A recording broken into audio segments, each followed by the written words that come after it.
اعوذ باللہ من الشیطان الرجیم بسم اللہ الرحمن الرحیم السلام علیکم ورحمۃ اللہ وبرکاتہ۔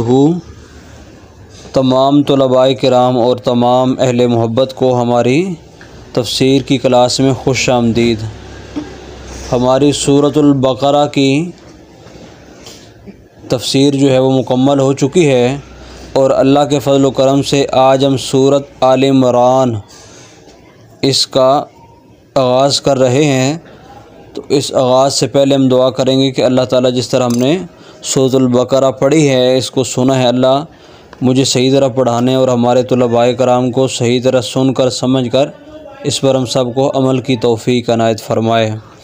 سب سے پہلے سورۃ آل عمران کا تعارف پیش کرتے ہیں اور اس کے بعد ایک جو پہلی دو آیات ہیں ان کی تفسیر آپ کے سامنے رکھیں گے۔ سب سے پہلے یہ یاد رکھیں کہ یہ سورۃ آل عمران ہے اور اس کے اندر کتنی آیات ہیں اور یہ کہاں نازل ہوئی، تو اس کے اندر 200 آیتیں موجود ہیں اور اس کے اندر 20 رکوع موجود ہیں۔ 200 آیات اور 20 رکوع۔ اب ہمارے طلباء کرام یہ غور سے سنیں، کیا پتہ یہی آپ کے جو ہم کوسٹن بناتے ہیں پیپر کے اندر یہ بھی سوال آ جائے۔ تو سورۃ آل عمران جو ہے یہ مدنیہ ہے، یعنی مدینہ شریف میں نازل ہوئی جب سرکار ہجرت کر کے مدینہ تشریف لائے، اور اس کے علاوہ اس کے اندر 200 آیات اور 20 رکوع موجود ہیں۔ اب آل عمران اس کا مطلب کیا ہے؟ آل کا معنی ہوتا ہے خاندان، عمران کا معنی عمران۔ اب یہ عمران ہیں کون؟ عمران حضرت مریم رضی اللہ تعالی عنہا، جو حضرت عیسیٰ علیہ السلام کی امی جان ہیں، ان کے والد کا نام ہے عمران۔ تو اب کہا گیا آل عمران۔ اب آل عمران سے مراد، کیونکہ جو عمران تھے ان کی ایک ہی بیٹی تھی جن کا نام تھا مریم، اور ان کی بیوی تھی حنا۔ یہ ان کے خاندان میں 2 عورتیں شامل تھیں۔ اب ان کی بیٹی کو بھی آل کہا گیا۔ اب جو لوگ یہ کہتے ہیں کہ خاندان جو ہے وہ بیٹوں سے چلتا ہے، تو اللہ کا قرآن اس کی نفی کر رہا ہے کہ خاندان جو ہے بیٹیوں سے بھی چل سکتا ہے۔ جیسے حضور صلی اللہ علیہ وسلم کی بیٹیوں کی جو اولاد ہے اسے آل محمد کہا جاتا ہے، یعنی حضور صلی اللہ علیہ وسلم کی آل۔ تو آل جو ہے وہ دونوں طرح کی ہوتی، اس لیے اللہ تبارک و تعالی جل شانہ نے اس سورت کا جو نام ہے وہ آل عمران رکھا، اور اس سورت میں حضرت مریم کا آگے چل کے ذکر بھی آئے گا، اس وجہ سے اس سورت کا نام آل عمران ہے۔ اس سورت کے اس ٹائٹل سے پتہ چلا کہ بیٹی سے بھی نسل چل سکتی ہے، اور صرف یہ نہیں کہ جس طرح بعض لوگ کہتے ہیں کہ حضرت فاطمہ حضور صلی اللہ علیہ وسلم کی بیٹی ہیں، ان کی آل سے جو بچے پیدا ہوں گے وہی آل محمد ہوں گے، یہ بھی بات غلط ہے، بلکہ حضور کی جو 4 بیٹیاں تھیں، ٹھیک ہے، ان سے جو پیدا ہونے والی اولاد ہے وہ بھی آل رسول میں شامل ہے۔ یہ اس سورت کا تعارف ہے سورۃ آل عمران کا۔ اس کے اندر 200 آیات موجود ہیں، 20 رکوع ہیں، اور آل عمران اس لیے اس کو کہا گیا ہے کہ یہ حضرت مریم کے والد کے نام پہ ہے، اور آپ کے والد کا نام عمران اور امی کا نام حنا ہے، اور آل عمران کہا، اس سے یہ پتہ چلا کہ بیٹیوں سے بھی نسل چل سکتی ہے اور خاندان اور کنبہ چل سکتا ہے۔ یہ مختصر تعارف تھا۔ اب اس کا پڑھتے ہیں۔ بسم اللہ الرحمن الرحیم، الف لام میم۔ پہلی آیت یہاں پہ ہی ختم ہو گئی، الف لام میم۔ تو یہ حروف مقطعات میں سے شامل ہے۔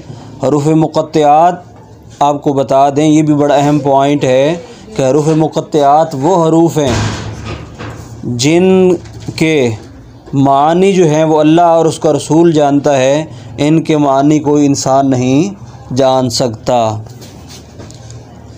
اب پہلی آیت پڑھیں گے اور اس کی تفسیر آپ کو پڑھائیں گے۔ اللہ لا الہ الا هو الحی القیوم، ٹھیک ہے، اللہ کے سوا کوئی معبود نہیں، الا ہوا مگر وہی، یعنی اللہ ہی معبود ہے جس کی عبادت کی جائے، الحی القیوم جو ہمیشہ ہمیشہ زندہ رہنے والا ہے۔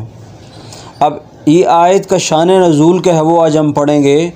اس آیت کا شان نزول یہ ہے کہ ہمارے آقا صلی اللہ علیہ وسلم کو ملنے کے لیے ایک عیسائیوں کا جو گروپ ہے، یہودیوں کا گروپ نجران سے جو ہے وہ تشریف لایا میرے آقا صلی اللہ علیہ وسلم کے پاس مدینہ شریف میں۔ تو میرے آقا صلی اللہ علیہ وسلم نے ان کو اسلام کی دعوت دی کہ اے نجران کے عیسائیوں، تم مجھے ملنے کے لیے آئے ہو، میں تمہیں اسلام میں داخل ہونے کی دعوت دیتا ہوں۔ تو انہوں نے کہا کہ ہم آپ کے اسلام کی دعوت دینے کو تو قبول کر لیں، لیکن آپ عیسیٰ علیہ السلام کو اللہ کا بیٹا نہیں مانتے، اور ہم عیسیٰ علیہ السلام کو اللہ کا بیٹا مانتے ہیں۔ تو میرے آقا صلی اللہ علیہ وآلہ وسلم نے ان عیسائیوں کو جو نجران سے آئے تھے ان کو جواب ارشاد فرمایا دیکھیں کہ جو بیٹا ہوتا ہے وہ باپ کی طرح ہوتا ہے، تو میں ان حضرت عیسیٰ علیہ السلام کو اللہ کا بیٹا نہیں مانتا، حضور صلی اللہ علیہ وسلم فرمایا۔ تو اب عیسائیوں نے کہا کہ آپ بتائیں کہ ان کا والد کون ہے؟ تو آپ نے فرمایا کہ اگر اللہ کو ان کا باپ تسلیم کیا جائے تو جیسا بیٹا ہوتا ہے، باپ ہوتا ہے، ویسے ہی آگے بیٹا ہوتا ہے۔ تو اب اللہ تبارک و تعالی جل شانہ جو ہے وہ تو ہمیشہ ہمیشہ زندہ رہنے والے ہیں، ان کو تو وفات نہیں ہونے والی، تو پھر عیسیٰ علیہ السلام کو بھی ہمیشہ ہمیشہ زندہ رہنے والا ہونا چاہیے تھا۔ اللہ کھانے پینے سے پاک ہے، عیسیٰ علیہ السلام کو بھی کھانے پینے سے پاک ہونا چاہیے تھا۔ تو اللہ کے پاس پوری کائنات کا ذاتی علم ہے، ان کے پاس بھی ذاتی علم ہونا چاہیے تھا، لیکن یہ سارا کچھ جب عیسیٰ علیہ السلام کے پاس موجود نہیں تو اس سے یہ ثابت ہوا کہ وہ اللہ کے بیٹے بھی نہیں۔ تو اگر اللہ کے بیٹے ہوتے تو اللہ کی طرح ہوتے، جیسے انسانوں کے جو بیٹے ہیں، اب مرد کا بیٹا جو ہے وہ مرد کی طرح ہوتا ہے، اسی طرح کسی جانور جیسے گائے ہے، گائے کا جب بچہ پیدا ہوتا ہے تو وہ گائے کی طرح ہوتا ہے، بکری کا بچہ بکری کی طرح ہوتا ہے۔ تو اسی طرح اگر اللہ کا بیٹا ہوتا تو پھر وہ بھی اللہ کی طرح ہوتا، جو نہ کبھی کھاتا نہ پیتا نہ سوتا، ان تمام چیزوں سے پاک ہوتا، لیکن عیسیٰ علیہ السلام کھاتے بھی تھے، وہ پیتے بھی تھے، سوتے بھی تھے، اور ان کو موت بھی ایک نہ ایک دن آنی ہے۔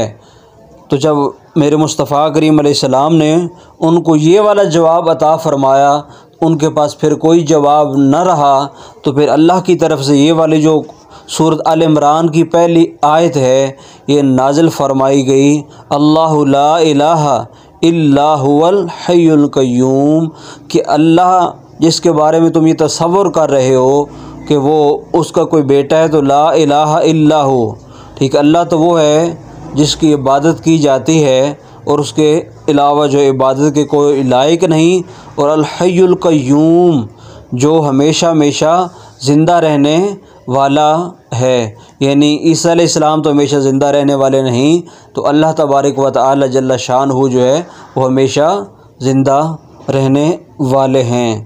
تو یہ تھا آج کی سورۃ آل عمران کی پہلی آیت کا ترجمہ اور اس کی تفسیر۔ انشاءاللہ جو ہے بہت جلد ہم اگلی کسی آیت کے ساتھ ایک نئے موضوع کے ساتھ آپ کی خدمت میں حاضر ہوں گے۔ امید ہے تمام دوست ہماری اس ویڈیو کو پسند کریں گے، اور جس طرح سورۃ البقرہ میں ہمارا ساتھ دیا ہے اسی طرح سورۃ آل عمران جو 200 آیات پر مشتمل ہے اس میں بھی ہمارا ساتھ دیں اور ہمارے ویڈیو کو مکمل سنیں گے۔